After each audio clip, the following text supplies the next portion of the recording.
Hey everyone, I'm on Swanton007, back here with another review. Today we have the TNA Lockdown 2012 pay-per-view, which I watched the day after it aired. And before I start, I want to tell everyone to check out WrestleAccess.com. I'll be doing some reviews on there fairly soon, joining the team, so let's get the name out there. So I'll get into the review. The pay-per-view started with a lethal lockdown match between Team Jarrett, which consisted of Jarrett Bischoff, Austin Aries, AJ Styles, Mr. Anderson, and Rob Van Dam, versus Team Eric Bischoff, which had Gunner, Bully Ray, Kazarian, Christopher Daniels, and Eric Bischoff. Now, this match wasn't all that great. The focus around this match was Garrett Bischoff and Eric Bischoff, and when they came out, there was zero reaction to them, and that, for me, really cut down the match just to start with, because that was just, you're building these around these two guys, and the crowd isn't into it. The crowd is into RVD, they're into Mr. Anderson, they're into Austin Aries, AJ Styles, Gunner, even more than Eric Bischoff and Garrett Bischoff. And overall, the match really wasn't that great, and it felt like you were distracted by everything else that was going on, but you were distracted from the match, from everything going on between Jarrett Bischoff and Eric Bischoff, because Jarrett was doing absolutely nothing pretty much the whole match. He came out first and got beat down, and you slowly had the faces come out and do some stuff, and that was good, but the whole storyline just pulled away from the match. He didn't help it at all. You had some face stars, you had some baby face stars in there, but that's the only really good thing about it. There was no real big spots in it, apart from maybe Jarrett Bischoff's back, which was just slaughtered. Eric Bischoff went ape on his back, and he had welts and red marks everywhere. It was just not a pretty sight. In the end, Jarrett Bischoff got the win.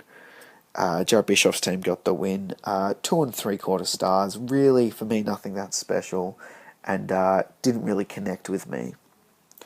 Next match, you've got a TNA World Tag Team Championship match between Samoa Joe and Magnus, who were versing the Motor City Machineguns, which this match, again, there was no storyline to it. There was no real build to it. I mean, Machine Games came back and they got given a title shot straight away.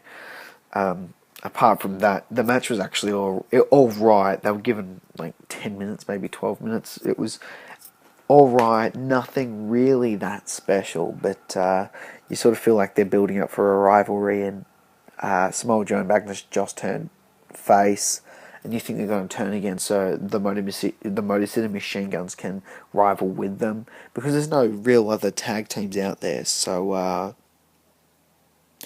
so in the end, Motor City lost after Samoa Joe hit the terrible finisher of a head throw over thing I forgot what the name of the move was, and then a elbow off the top rope. Just a terrible finishing move for a tag team, but they got the win. 2.5 stars. There wasn't really much fast pace. It's just good to see the Machine Guns back on pay-per-view. 2.5 stars. Then we've got the TNA Television Championship match, which was a real dud. Devon got his win over Robbie E. I really do like Robbie E's gimmick. I think it's great. I love how he's with Robbie D, or whatever his name is, Big Robbie. I love that. The list is awesome. These guys he's never gonna make a world champion, but he's a very, very good mid-card wrestler. That I love his gimmick, but it's never really going to go anywhere. Overall, this match was a dud. Devon quickly got the win on him, just sort of burying Robbie a little bit. 0.5 star. So our next is, you sort of get like a Ric Flair, Hulk Hogan segment. I don't care, I skipped over it. Not bothered by them anymore. I watch Impact skip over them. Not fussed by that at all. TNA Women's Knockouts Championship match was next, between Gail Kim and Velvet Sky. It was actually a pretty good match. I enjoyed it a lot. The highlight of the match was a sunset powerbomb off the top rope, which was botched a little bit, but was still pretty good for the Divas, for the Knockouts And overall, the storyline was good. Velvet finally got her rematch, and Gail Kim came out with the win. I'm pretty sure she went over clean over Velvet. 2 stars, good wrestling, pretty good knockouts match. Next we've got Crimson versus Matt Morgan, which before I even watched this match, I knew it was going to be a dud. I was not looking forward to this at all. Crimson and Matt Morgan just aren't. They just wouldn't gel. Crimson can't wrestle. He's got no. I don't feel he's got the tiniest little bit of like shred of potential, but I don't know. He's turned heel. Let's hope he gets some character after this. Crimson comes out with the win after Matt Morgan had multiple chances to beat him, not actually making Matt Morgan look pretty good. Crimson sort of won.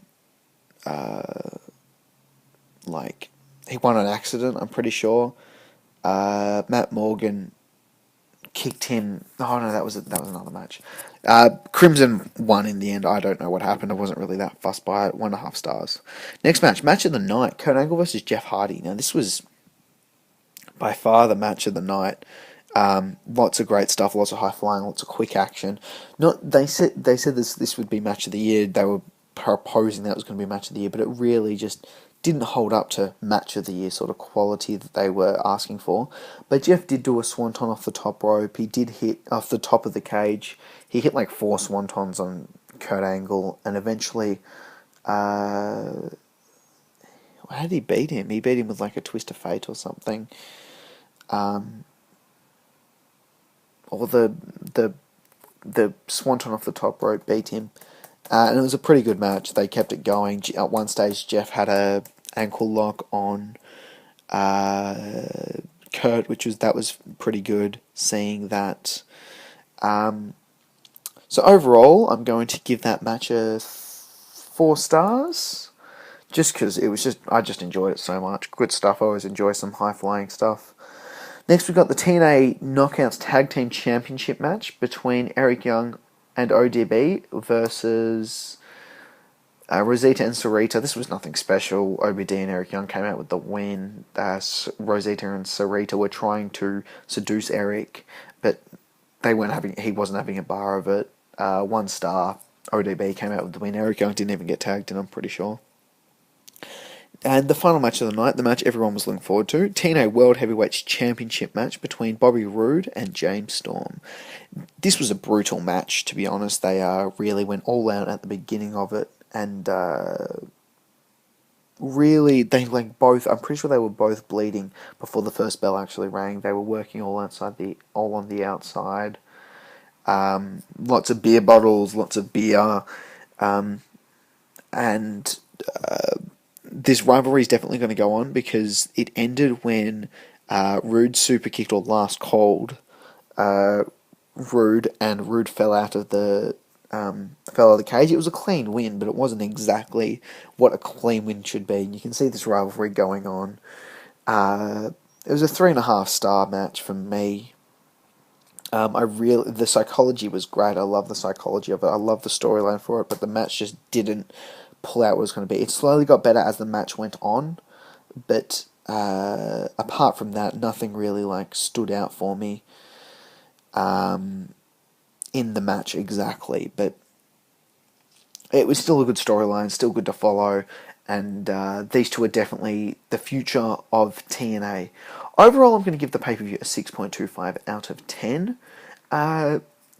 That's just under passing, mainly because there are only 2 3-star matches for me. It really should be a 6, maybe a 5.5.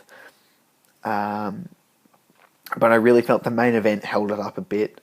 The main event's supposed to make the pay-per-view, and this, what it was built around, is the main event. And not really built around the Kurt Angle Jeff Hardy match, but it was, for me, maybe the second main event of the night. And it really held up to being the second main event of the night. And it was a good match, and those 2 matches really brought it up. The other ones were sort of fillers. Good to see Motor City Machine Guns. Good to see all the faces in the Lethal Lockdown match. And Eric Young and ODB is a funny sort of bit. So it hasn't got the passing rate because of everything else, and the match is not really being up to speed, but it still entertained me and sort of held my entertainment through the whole thing. I didn't really lose what I was doing in the middle of it. So guys, that's Lockdown 2012. I'm a Swanton 007. Check out WrestleAccess.com. Please comment, like, and subscribe as well, guys. Thanks. I'll talk to you guys later.